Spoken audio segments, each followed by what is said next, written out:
Ilang linggo rin talaga akong na-stress kakaisip kung paano nga ilalabas or kung paano nga i-dispatcha itong rep na to. Kasi nga 'di ba sabi ko sa inyo nung last time na dinepros ko to at nililinis ko tong rep na to, meron talaga akong nakausap na kukuha nito. Pero mga mamis, hindi na kasi bumalik yun. Kaya isip talaga ako ng isip kung paano to ilalabas.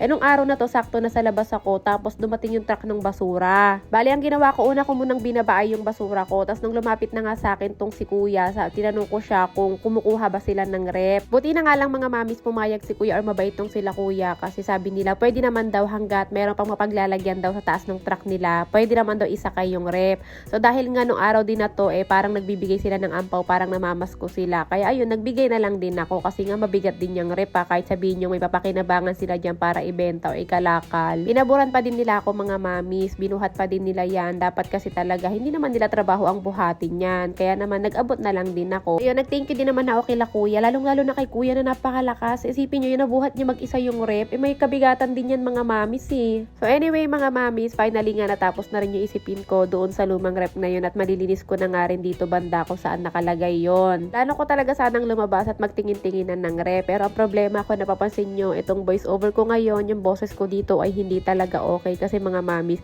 masama talaga ang pakiramdam ko nung nakaraan pa. Kaya ko napapansin nyo mga mamis, at tagal ko na naman bago mag-upload ng vlog, dinadaan ko muna sa pag-upload ng mga pictures ni Athena. Actually mga mamis, ito yung araw na to, ito yung nagsisimula ng magparamdam yung sakit ng ulo ko. Nung una, inisip ko dahil lang siguro sa period ko, kasi minsan ganun naman. Kung hindi ako titigyawatin, sumasakit yung ulo ko. Pero nung nawala naman na yung sakit ng ulo ko mga mamis, akala ko okay na ako. Ito na, nagsimula na ako magbahing-bahing, sinipon na ako, medyo inubo na ako, at ngayon nga ay tinatarangkaso na ako. Hindi ko nga pala muna masyadong nilinis dito mga mamis, kasi nga sabi ko maglilinis ako dito banda sa kusina. Kapag magkapalit na ako ng kortina, ilalagay ko na yung basahan, tsaka kapag meron na tayong ilalagay na rep dyan. Nilinis or tinanggal ko muna yung mga konting dumi para nga hindi pangit tignan dyan. Tapos tinanggal ko na rin pala yung mga tape na dinikit namin dito banda sa may saksak. Kaya tanggal kasi yung cover na ito mga mamis, and hindi ko alam kung paano ikakabit to. Kaya yan, tinidikitan ko muna ng tape. Pero yung pinaka-cover lang yung nilalagyan ko mga mamis ha, tsaka sa gilid lang, hindi yung pinaka-wire ha. Baka kasi baka mamaya sabihin nyo, ba't ko nilalagyan ng tape yung wire? Hindi sa wire yan mga mamis, yung pinakatakip lang ng saksakan para safe. Naisipan ko na nga din pala mga mamis na maglagay ng plastic dito na itim kasi wala na. Dito ko lagi sinasabit yung plastic na itim ko kasi nga para kapag magpapalit or maglilinis ako ng bituka ko, madali ko na lang makukuha. And fast forward tayo mga mamis, hindi na nga ako nakapag-video after ko maglinis dito. Naglinis nga lang ako ng katawan ko mga mamis at hindi na ako naligo kasi napakalamig talaga. Tinatamad ako mag-init ng tubig. Nung natapos na nga ako maglinis ng katawan ko mga mamis, sinasikaso ko naman itong mga gamit pang reban kasi nga kinabukasan, uuwi kami ni Athena sa bahay kasi meron akong ire-reban.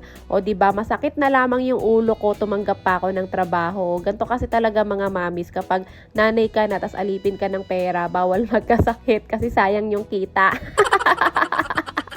May nanda ko na nga lahat ang nadalhin ko mga mamis para sigurado kinabukasan ay diretso alis na lang kami ni Athena at para masigurado ko kung meron ba akong nakalimutan o wala. So pinagtatanggal ko na sa karton itong blower, yung gamot para hindi ganun kabigat o hindi ganun kalaking eco bag or tote bag yung dadalhin ko. Kung nakita nyo nga mga mamis, inilagay ko na yung gamot pang reban dito sa eco bag. Pero tinanggal ko ulit yun mga mamis kasi nakachat ko nga yung kumari ko, naalala ko na ang sabi nga pala niya, sa ire-reban ko na yung gamot. Bali kasi yung kumari ko, yung kausap ko mga mamis, sa ire-reban ko kasi kaibigan niya yung magpapareban. And dapat talaga mga mamis, hindi na ako tatanggap ng reban ng December kasi nga ayokong mapagod. Pero wala mga mamis nangihinayang kasi talaga ako sa kita. Kahit maliit lang ako maningil kapag nagre-reban ako, nangihinayang pa din ako. Kaya tinanggap ko na. And dahil nga busy si daddy mga mamis ngayong December, hindi pwedeng umaalis ako na naiiwan si Athena. Kailangan lagi kong kasama. Kaya ayan, nagbaon ako ng damit namin. Buti na nga lang mga mamis, dun lang din yung banda sa mama ko. Kaya kung sakaling nandoon si mama, may iwan ko si Athena doon. Kinabukasan na nga to mga mamis at tanghali na nung mga oras na to. Inantay ko muna kasi si Athena mga mamis kasi may exam siya nung araw na to. Nung pag-uwi niya galing school, pinagpahinga ko muna siya ng 2 oras tsaka ako siya inaya na umalis kami. Kaya din pala nag-face mask na ako mga mamis kasi nga ito na yung araw na nagsisimula na akong mabahing, pero hindi ko pa alam na tatrangkasuhin ako. Akala ko nung una allergy lang mga mamis kasi nga meron akong allergy. Yung kapag tuwing gising ko sa umaga, nababahing ako or parang sinisipon ako. Pero hindi, nagtuloy-tuloy talaga siya. Kaya Athena dapat nakapangtulog lang yan nung aalis kami. Pero sabi niya, bibihisin na daw niya yung damit na binaon ko para nga hindi na daw siya bihis ng bihis. Ako naman, ito na lang din, hindi na rin ako nagbaon ng extra damit. Parehas talaga kami ito ni Athena mga mamis. Kung ano na yung suot yun na yun, ayaw na namin ng papalit-palit. Kaya idinaan ko na lang sa pabango mga mamis para kahit walang ligo, hindi ako mahigaan. Buti na nga lang din mga mamis, nung araw na to ay last day na ng exam nila Athena. Kaya okay lang kahit na medyo gabi kami umuwi kasi hindi naman niya kailangan gumising ng umaga para pumasok. At dahil nakalimutan ko nga mga mamis na nagva-vlog pala ako, ito nga't hindi ko na nabidyohan yung before ng buhok nitong nireban ko. Bale, ito na yung after. Maiksi lang yung buhok niya mga mamis. Bukod nga sa maiksi yung buhok niya mga mamis, ang nipis din ng buhok niya. Tapos ang bilis pa mag-react ng buhok niya sa gamot. Kaya naman ang bilis niyang din namin natapos. Nagsimula ako sa kanya 2 PM or 2:30 natapos kami ng saktong 7.